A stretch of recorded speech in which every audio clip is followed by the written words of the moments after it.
კიდევ რამდენიმე დღე და ყველაფერი დამთავრდება. არა, უბრალოდ ყველაფერი დაიწყება. იმისთვის რომ პატარა ნაბიჯები დიდი მომავლისკენ დაიწყონ სვლა. ეს ტიმ სელდენის მონტესორის ფონდის პრეზიდენტის სიტყვებია. იმაზეა საუბარი ახლა რომ ფეხსით გამე, სათქმელს კი 20 წლის შემდეგ იტყვიან. გადაწყვეტილებას მიიღებენ, თავისუფლები და პასუხისმგებლიანი იქნებიან. საკმაოდ გრძელვადიანი ხედვის საქმეა. 20 წლის შემდეგ გამოჩნდება რა გამოვიდა.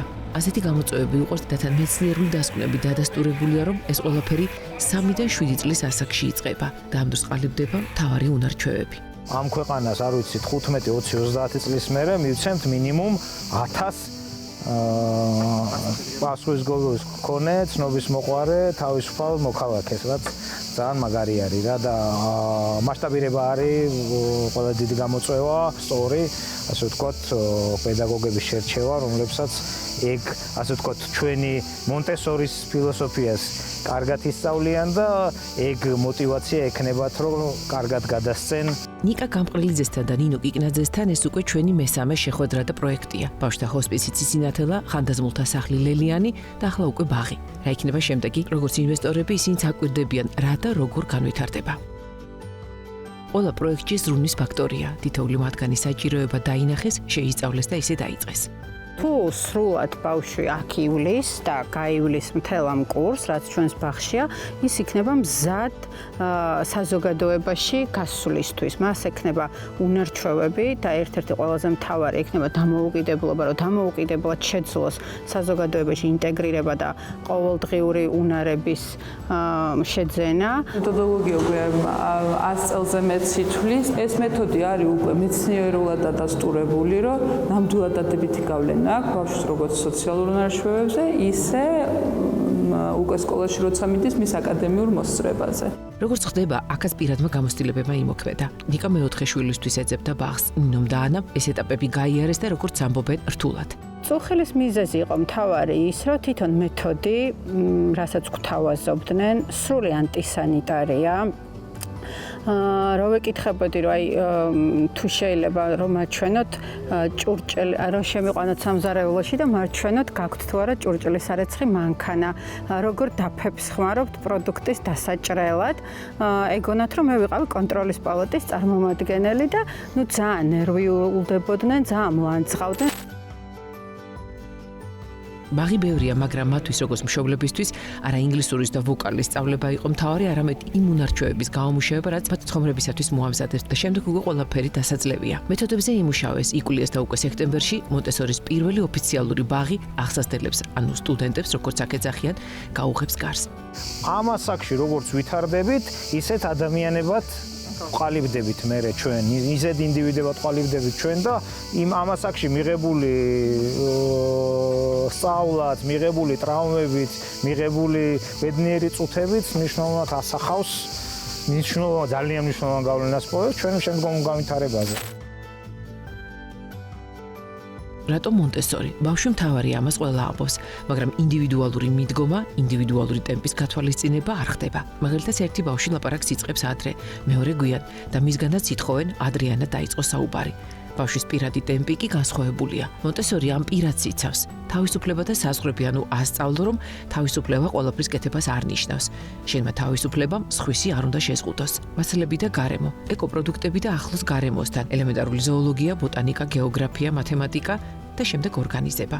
შენვე იზრუნო შენს თავზე. ეს ყველაფერი კი 100 წელზე მეტი ხნის წინ შეისწავლა ქალბატონმა მონტესორმა. პრინციპები მთავარი დარჩა მცირეოდენი ევოლუციებით. როგორც მშობელი მე მინდა, მაგიტომ მომწონს მონტესორი. მე მინდა რომ თომა იყოს და ჩემი დანარჩენი შვილებიც რა თქმა უნდა, მაგრამ თომა რახან შედის ამ ბაღში, იყოს ძალიან ცნობის მოყვარე და არის თავისუფალი, რაც ძალიან მნიშვნელოვანია და მესამე რაც ერთ-ერთი ყველაზე მნიშვნელოვანი არის, თავისუფლებასთან ერთად კონდეს პასუხისმგებლობის ზღვრები. მაგ არ არის სტანდარტი, რომ თქვათ, რომ დავშოთ 3 წლის ბავშვი ამას უნდა აკეთებდეს, ან 4 წლის ბავშვი ამას. ანუ აქ გვაქვს ინდივიდუალური მიდგომა, ინდივიდუალური დაკვირვება. მასწავლებლები მონტესორში მათ გიდები, მეგზურები ქვიათ. თამარ ხუტიაშვილი მესამე თვეა ტრენინგებს გადის, კვირაში ერთხელ კი გამოცდა აქვს. ბევრი რამის შეცვლა უწევს. მისთვისაც დიდი გამოწვევაა. როგორ და რამდენჯერ აუხსნას ბავშვს თემა, მასალა, როგორ ასწავლოს, დამოუკიდებლად აკეთოს ის, რის უფლებასაც ხშირად სახლში დედა, ბებია, ძიძა არასდროს აძლევს. ასე ეჩვევიან თავის მოვლას, დისციპლინებს. აქ არც ასაკობრივი ჯგუფებია. აქ შერეულია ეს ყველაფერი. ერთ ჯგუფში მოიაზრება 3-დან 6 წლამდე ბავშვი. იქნება აქ 3-ის, 4-ის, 5-ის და შეიძლება 6-ისაც. ბავშვები ერთმანეთისგან სწავლობენ. აი ვისაც სახში ყავს 3-4 შვილი და არის სხვადასხვა ასაკის. ისინი ხო ცოცხალკე არდიან ამ ბავშვებს, ყველას ერთად დიან და არანაირი პრობლემა არ არის, ხო? უფროსები ზრუნველობას სწავლობენ პატარებისადმი, პატარები მიმბაძველობით სწავლობენ როგორ გახდნენ დიდები. თუ დააკვირდებით, ავეჯიც განსხვავებულია. უპირობოდ ყველაფერი ეკოლოგიური. ყველაფერი ბავშვის სიმაღლეზე, კარათაც, თაროს, წყლის ნიშარაც, საჭმლის მომზადებასაც სწავლობენ მაგიდის გაწყობა და ალაგება ჭურჭლის დარეცხვასაც. არ გამოუვათ, ამისთვის დრო საკმარისი აქვთ. ეს დღის წესრიგი არის მკაცრად განსაზღვრული და ხდება ზედმიწევნით შესრულება ზუსტად ამიტომ, ისევ და ისევ იმიტომ, რომ ბავშვი ეჩვევა წესრიგს და თავშოთ თუ დათქმა არის, რომ რაღაც დროს ყველა ვსადილობთ, რაღაც დროს გავდივართ ეზოში, გარეთ რო იყოს ცუდი ამინდი, ჩვენ ეზოში მაინც გავდივართ, იმიტომ რომ ეს არის რეჟიმი, რასაც ბავშვი ეჩვევა. სწავლობენ ელემენტარული პრაქტიკული ცხოვრების განზომილებაში, თავშოთ როგორ შეიძლება ჭურჭელი სწორად მოიხმარო, წახებსებას თვითონ იმზადებენ. არის მასალები, რაზეც ბავშვი სწავლობს, როგორ შეკრას ღილი და გახსნას, როგორ შეკრას თასმა, ძალიან მრავალფეროვანია და ეს ყველაფერი ხდება ჩვენებით. ანა ამბობს, რომ როცა ბაღს ამთავრებენ, მზად არიან და დამოუკიდებლობის ხარისხიც სხვა აქვთ. იციან როგორ მოუარონ თავს. არასთავარია, ბევრად უკეთ შეიგრძნობენ რეალობას. 5 დამატებითი საკითხი შემოდის ჩვენს კურიკულუმში, ეს არის მებაღეობა, ეს არის მზარეულობა, ეს არის უცხო ენა, არის იოგა და მუსიკა. შესაბამისად, ცალკე კლუბის ნაცვლად ეს თემატიკა არის ინტეგრირებული დღის მანძილზე კურიკულუმში. მონტესორის ვარდისფერი კუბები. აქ ვერ ნახავთ უახლეს ტექნოლოგიებს, ფერად ხმაურიან თოჯინებს. მონტესორის მასალები ცალკე ფილოსოფიაა. სწავლობს ფორმას, ზომებს, ფერებს. ასწავლის როგორ დაინახო და გაასწორო შეცდომა. ერთი შეხედვით მარტივი კუბები ინტერპრეტაციის უამრავ საშუალებას გაძლევს. ბავშვი უფრთხილდება მასალაზე ზრუნვასაც სწავლობს.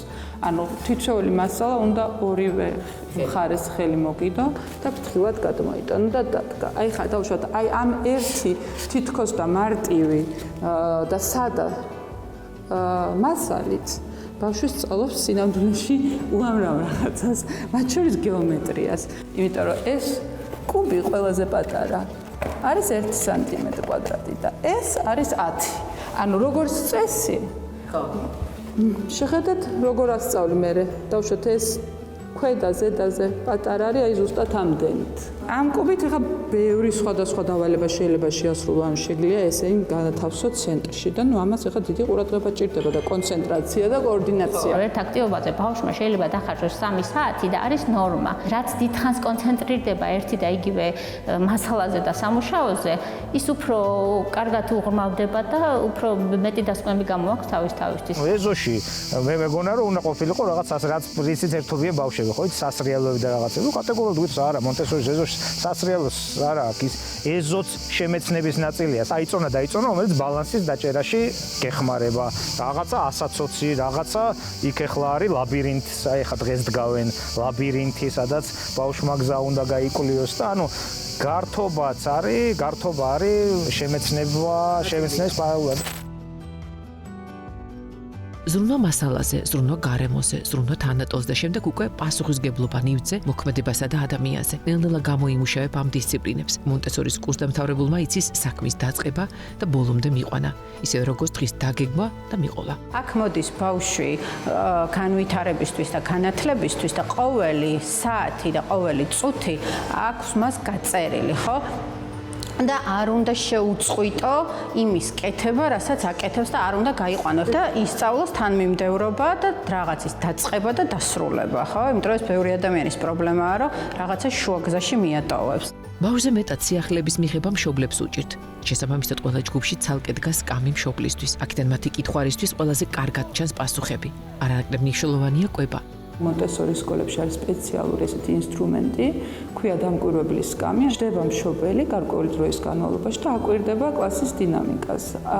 ზოგადად რა საქმიანობენ ბავშვები, ასევე კონკრეტულად თავის შვილს. ყვება არის უმნიშვნელოვანესი, იმიტომ რომ ჩასაღიკვება პირდაპირ უკავშირდება ბავშვის ჯანმრთელობას და კეთილდღეობას. შესაბამისად, ჩვენც დიდი აქცენტი გავაკეთეთ ამაზე და შესაბამისი პარტნიორის და კომპანიის პოვნაზე, ვინც სრულად აკმაყოფილებს ამ სანიტარია ჰიგიენის ნორმებს და სტანდარტებს და აქვს შესაბამისი სერტიფიკატები. აღმოჩნდა, რომ მონტესორის მეთოდით 100 წლის წინ დამოუკიდებელ საქართველოშიც დაინტერესებულან. მეთოდები წამოიღეს, მაგრამ მე რაც მოხდა, იმენ ყველაფერი შეაჩერა. შეიცვალა. მოსწონთ თითქოს ამ გაწყვეტილი ურთიერთობის აღდგენა ხდება. დღეს მონტესორის 16,000-მდე ბაღი ფუნქციონირებს. კურსდამთავრებულებითაც ამაყობენ მარკესი, ბეზოსი, პრინცი უილიამსი. ქართველი დამფუძნებლები კი არააქაური მოთმინებით ამბობენ. დაველოდოთ 15-20 წლის შემდეგ რას და როგორ იტყვიან მონტესორის ჩვენი კურსდამთავრებულები, როგორც თავისუფალი, დამოუკიდებელი, ცნობის მოყვარე და პასუხისმგებლიანი მოქალაქეები.